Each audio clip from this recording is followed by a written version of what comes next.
Many of us are interested in what you, meaning Berkshire, are buying, and you won't tell us that. Using Charlie's principle of invert, always invert, maybe you can help us by suggesting what to avoid and stay away from.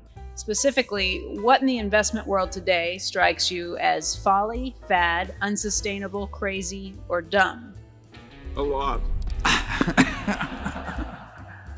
Yeah, well, I think I would describe it as we try to stay away from the things to start with that we don't understand. And when I say don't understand, it isn't that I don't understand, what a certain business does. But when I say understand, it means that I think I have a reasonable fix on about what the earning power and competitive position will look like in 5 or 10 years. So I've got some notion of how the industry will develop and where the company will stand within the industry. Well, that eliminates a whole bunch of things. And then beyond that, if the price is crazy, even though I understand it, that eliminates another bunch. So you get down to a very small universe, and you get down to a particularly small universe when we're working with lots of money as we are now. But I would say this. I can't recall any time in the last 30 years, at least, that we've bought a new issue, have we, Shirley? I can't think of one. No. I mean, the idea that somebody is bringing something to market today, a seller who has a choice of when to come to market, and that security, where there's going to be a lot of hoopla connected with it, is going to be the single cheapest thing to buy out of thousands and thousands and thousands of businesses in the world, is nonsense. So and when it carries a 7% commission, or higher, it's ridiculous. Yeah, it's ridiculous. So you know it can't be the most attractive thing. Now,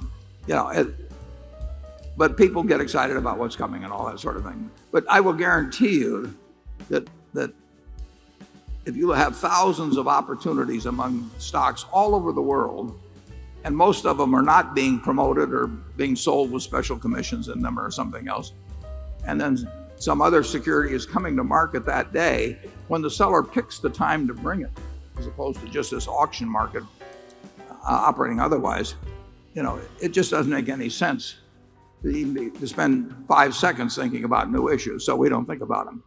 And we also, there's industries we know they may have a wonderful future, but we don't have the faintest idea who the winners will be.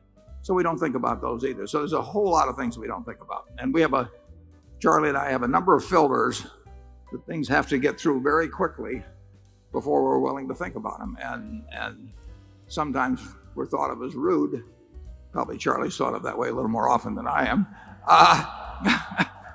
Sometimes we're thought of as rude because people will call us and they start explaining some idea to us, and it just doesn't make it for the first filter or two. And so we think we're saving their time if we just politely say, that we just have no interest and we don't want to have you finish the sentence.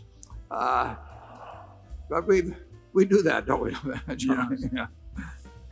We don't have to do very many things that work. I mean, that's the beauty of this business. You don't have to be able. You just have to do one or two things every now and then that where you don't make a big mistake, and where every now and then one works out real well. And the solution, you'll get a good result. You can't have a big disaster. I mean, you just, that's what we try to avoid. We do not ever want to lose a significant percentage of Berkshire's net worth, and so far we haven't.